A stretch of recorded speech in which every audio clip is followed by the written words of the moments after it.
le connaissez tous, est devenu la figure emblématique de ceux qui ont été arrêtés le 7 mai 2012, accusés d'avoir organisé ou orchestré ce qu'on connaît aujourd'hui le dimanche noir, ça veut dire le 4 mars 2012. Maître Amédée, soyez les bienvenus. Merci beaucoup, monsieur Elie. Alors, comme tous les avocats, vous avez le courage de prendre ce genre de dossier. Qu'est-ce qui vous a poussé d'accepter de défendre un client comme Marcel Ntchoulou? Vous savez déjà que du point de vue des libertés individuelles, tout individu a le droit d'avoir un avocat et d'être défendu et donc de défendre sa cause devant les juridictions. Le dossier, je l'ai pris parce qu'il est symptomatique de ce qui apparaît finalement aujourd'hui comme l'état arbitraire. Et c'est ce contre quoi je veux devoir me lever pour pouvoir démontrer que dans un état de droit, une procédure ou un code de procédure existe pour pouvoir mener, j'allais dire, les investigations nécessaires pour arriver à l'interpellation et éventuellement au jugement d'un individu. Donc tout individu a le droit d'être défendu. Tout individu a le droit d'être défendu, même un client comme le vôtre qui est accusé d'avoir tué ou organisé la mort de au bas mot 300 personnes. Oui, faut-il encore en être convaincu? C'est peut-être pour cette cause. C'est pour cela que je suis son avocat, parce que je vais démontrer qu'il n'en est rien. Il n'en est rien. Alors, dites-nous, il est en détention depuis quand? Alors, le colonel Sourou est interpellé le 30 mars 2012. Il y passe à la DGST plus de 38 jours pour ensuite être transféré à la juridiction tribunal de grande instance de Brazzaville au parquet de la République le 7 mai, d'où sera pris contre lui un mandat de dépôt. Donc depuis le 7 mai, il est en détention jusqu'à ce jour. Jusqu'à ce jour.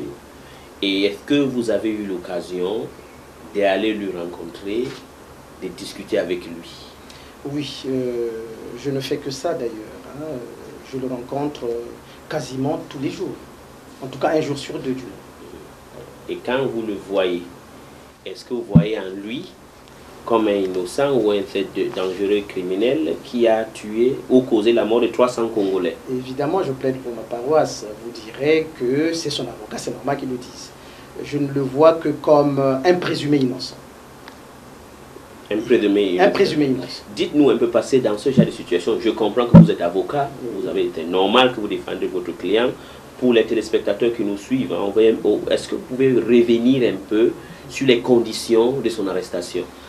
Alors, vous me permettrez, parce que nous sommes le 4 mars 2012, vous l'avez rappelé, vous l'avez indiqué, c'est un dimanche noir, et le colonel Nsoro est, il faut le rappeler, numéro 2 du Conseil national de sécurité.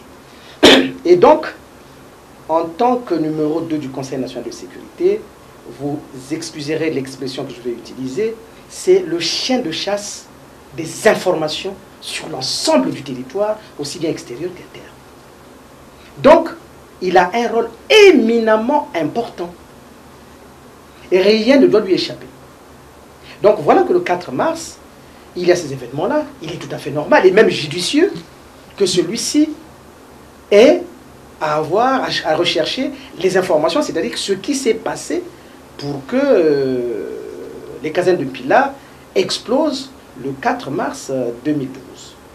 De ce qu'il va faire le 5, et à la suite de cela, comme je l'ai indiqué, en tant que coordonnateur du Conseil national de sécurité, eh bien, il va faire le rapport sur ce qui s'est passé, et c'est à la suite de cela d'ailleurs que sera initiée la mise en place d'une commission administrative pour enquêter sur ce qui s'est passé, commission interne ou enquête interne à la Commission nationale de sécurité. D'accord. Rapport qui ensuite devrait être fait pour être transmis à qui de droit. Et quand il faisait ça, il est le chien de chasse. Mais vous savez qu'un chien a un maître quand même. Bien sûr. Mais un chien qui va à la chasse sans son maître, c'est un chien déloyal. Mais non. Sans l'accord de son maître. Mais non, dans ce genre de situation, attention, nous sommes en urgence. Mais même s'il y en a une urgence, c'est un militaire. Un militaire doit respecter les ordres. Dans un journal de la presse, on le cite, le Troubadour en a dit sur quoi, première page, je vais chercher le journal, mais c'est ce qu'ils ont dit. Il a commencé, comme vous le dites vous-même si bien, donc c'est un journal qui a bien beaucoup d'informations, à prendre des responsabilités sans même avoir informé sa hiérarchie. Et vous, métaphoriquement parlant, vous avez dit que c'est un chien de chasse de l'information. Est-ce que vous trouvez normal en tant qu'un avocat qu'un monsieur comme Arsène Tchurou, très discipliné comme il est, j'aurais appris, va aller faire la chasse aux informations sans informer sa hiérarchie? Mais c'est son rôle. C'est de son rôle. C'est-à-dire qu'il n'a même pas besoin d'être instruit, qu'on lui dise « Ah, il y a eu le 4 mars là-bas, monsieur Nsuru, allez-y ». Non. Au contraire, c'est l'inverse qui aurait été dangereux. S'il n'était pas parti, qu'est-ce qu'on n'aurait pas dit? Attendre les instructions de qui? Le numéro 1 n'avait pas à lui donner des instructions. Il devait aller pour revenir, ensuite donner l'information au numéro 1. Ça devait se passer comme ça. Il ne s'agit pas d'attendre qu'il reçoive des ordres du numéro 1. Mais vous êtes aussi au courant qu'il avait téléphoné à certain Kakoum. Blood. Caporal, c'est lui qui a mis le feu. Mais pour le téléphoner, faut-il encore qu'il est connu? Ils ne se connaissent pas. Ils ne connaissent pas. Mais je vais revenir. Donc vous défendez la thèse selon laquelle il avait le droit d'aller chercher l'information sans même informer sa hiérarchie. C'était même nécessaire. Il ne s'agit pas d'informer la hiérarchie. Au contraire, il devrait aller prendre l'information pour venir informer la hiérarchie. Et c'est ce qui a été fait d'ailleurs. C'est à la suite de cela qu'une commission a été mise en place. Mais pourquoi se fait-il qu'à la suite de cela qu'une commission a été faite? Donc c'est une organisation, le Conseil national de sécurité, qui n'est pas sérieux alors? Comment quelqu'un qui cherche les informations et cette information, on utilise ça contre lui? Qu'est-ce que vous en dites? Ben, évidemment, ça peut attirer l'attention. Parce que, comment se fait-il que le numéro 2, instrument, cheville ouvrière importante du réseau, hein, du dispositif, c'est à se poser la question, pourquoi peut-on arrêter le numéro 2, celui qui apporte toutes les informations, pour pouvoir édifier, parce que c'est aussi son rôle hein, dans le Conseil national de sécurité, pour pouvoir édifier le numéro 1 et la présidence de la République sur ce qui est, comment ça se fait que le numéro 2 soit arrêté? Pourquoi? On veut priver au peuple d'avoir la vraie information, parce qu'il en serait peut-être détenteur. Ou bien, on ne veut pas que le peuple soit véritablement informé. En ce moment-là, il faut l'interdire. Je ne vois que cette explication-là. Mais dans l'accusation que l'État porte contre votre client, oui, il y a aussi la détention illégale d'armes, détention de faux billets, coups des blessures. Et bon. Mais est-ce que vous ne trouvez pas normal, lui qui respecte tant la hiérarchie, qu'est-ce qu'il faisait avec les armes chez lui, hein? Et deux, pourquoi il avait les faux billets chez lui? Merci, monsieur Elie. Je vais vous dire une chose. Regardez, les armes, c'est quand même 2007. Oui. C'est 2007. Hein? Oui, mais c'est 2007, c'est pas grave, mais qu'est-ce qu'il faisait chez lui? Non, mais attendez, je vais revenir. C'est 2007. Et les explosions, c'est en 2012. C'est-à-dire que dès l'abord, je veux savoir s'il y a un lien entre la détention de ces armes et les événements du 4 mars. Donc peut-être il avait gardé les armes chez lui, créé les 4 mars et puis prendre les armes pour entrer en action. Des armes qu'on ne pouvait pas utiliser. C'est ce que vous dites. C'est ce qui est. Quelle est la preuve qu'on sache ce qui est? Parce que c'est des armes pour lesquelles il avait reçu une mission de racheter après la guerre. Mission de qui? Mission du Conseil national de sécurité. Et nous avons des documents là-dessus. Vous avez les documents? Nous avons des documents. Donc ces documents-là, on va la montrer à la télé. Parce que, monsieur Maître Nganga, ici, les gens veulent avoir la vérité. Oui, tout à fait. D'accord. Bon, en dehors de ça, peut-être sur les armes, il y en a, peut-être, hein, je ne suis pas vraiment convaincu, je verrai les documents, mais maintenant sur les problèmes de faux billets. Qu'est-ce qu'il fait avec les faux billets? Je vais vous donner une petite histoire. J'ai lu le livre Dans les secrets des princes, écrit par un certain Alexandre de Marange. Pour renverser Jean-Bédel Bokassa, on avait fabriqué les faux billets. Alors donc ça veut dire, si je transpose sur votre client, je m'excuse. Oui, allez-y. Votre client peut-être avait d'autres intentions. C'est pourquoi il avait chez lui les faux billets. Oui, mais là aussi sur les faux billets, je vous dirais simplement ceci, oui. Monsieur Elie. Quoi qu'il en soit, la première des choses qu'il faut savoir, est-ce que les faux billets ont un lien avec les explosions de 14?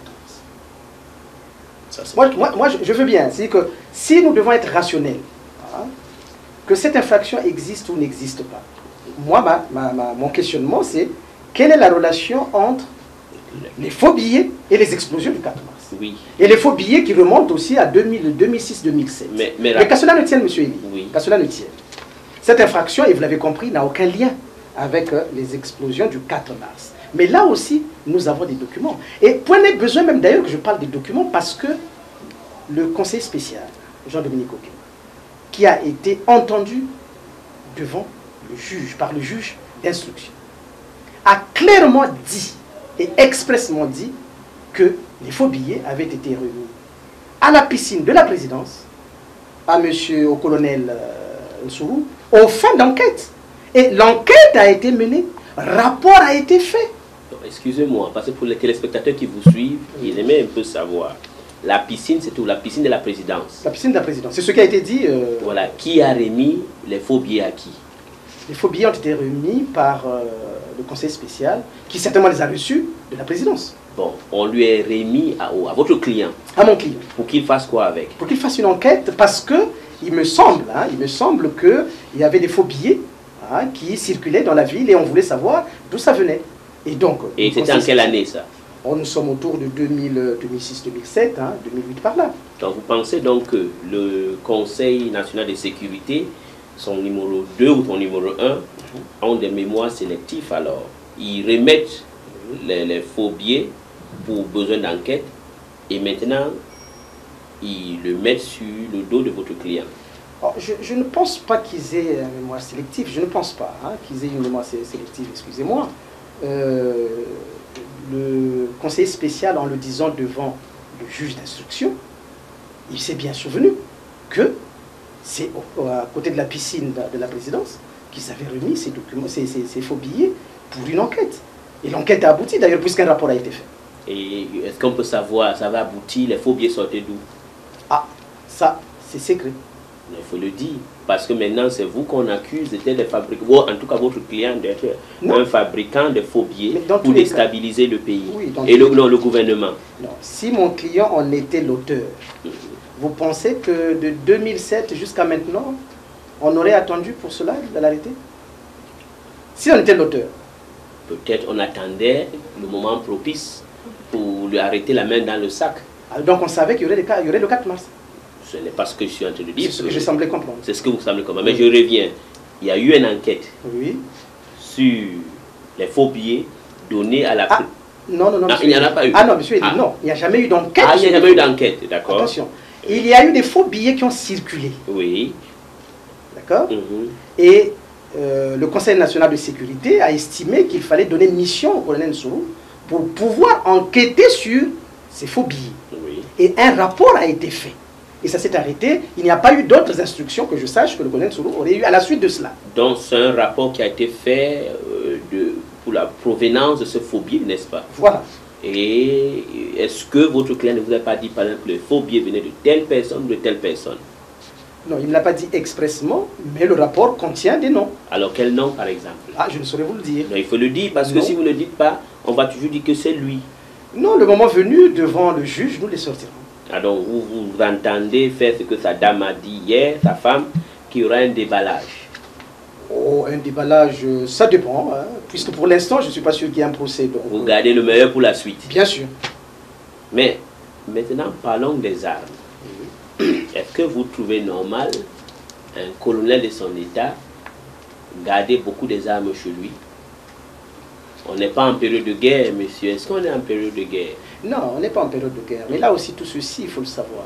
C'est qu'il y a une mission, il y a un budget qui a été alloué à cet effet à la fin des événements que nous connaissons. Donc il fallait racheter les armes entre les mains de ceux qui n'en avaient pas légitimement la détention.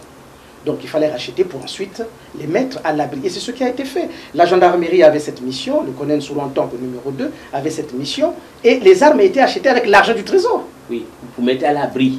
Oui. Et l'abri, c'est chez le colonel Nsourou. Non, mais pour l'instant, quand il achetait, il mettait à un endroit bien précis. Une fois qu'il aurait terminé l'opération, parce qu'il s'agissait de faire un rapport, et ensuite transmettre tout ça au lieu qui serait indiqué à la fin du rapport. Or, il n'avait même pas encore terminé sa mission. Au moment où il est arrêté, sa mission n'était pas encore terminée, puisqu'il n'a pas encore fait le rapport là-dessus. Il n'a pas encore fait le rapport là-dessus. Oui. Et quand vous rencontrez le colonel Nthiou, vous le regardez les yeux dans les yeux, vous avez une conscience. Vous pensez qu'il est innocent ou victime d'une cabale? En tout cas, de ce que j'ai vu du dossier, hein, au regard objectivement parlant, de ce que j'ai vu du dossier, un, il est présumé innocent. Deux, je pense qu'il y a un complot politico-judiciaire. Et si vous pensez qu'il y a un complot politico-judiciaire, qui peut être en train de tirer les ficelles derrière? On n'en sait rien. L'enquête peut-être aurait pu nous permettre de le savoir. Mais pour l'instant, on a une petite idée. Mais bon, ça reste... Parce que les téléspectateurs voudraient savoir, quand on a l'occasion, vous avez vu l'autre jour dans la page spéciale sur notre télévision, et maintenant comme on est tête à tête ensemble, et les téléspectateurs veulent savoir la vérité. Oui. Parce que beaucoup pensent qu'il est victime d'une cabale, d'autres pensent que c'est un homme dangereux qui a mis en péril beaucoup de vies et de destruction massive. Qui peut être derrière cette affaire? C'est ce qui serait intéressant à savoir. Parce qu'en réalité, je vais vous dire, objectivement parlant, les incendies ou les explosions ont eu lieu où? Dans ce qu'on appelle l'ECRAMU, qui est un établissement central de conservation, de réparation de l'armement et des munitions. Cette institution ou cet établissement dépend directement, hiérarchiquement, du ministre de la Défense, avec un ministre délégué. Ensuite, cet établissement a un organigramme, il y a une hiérarchie, hein, qui est composée notamment donc, du ministre de la Défense, du directeur général de l'équipement, du directeur de l'armement, le chef de l'ECRAMU, responsable des magasins, responsable de la sécurité du site haut niveau, surveillance sécuritaire, inspecteur général.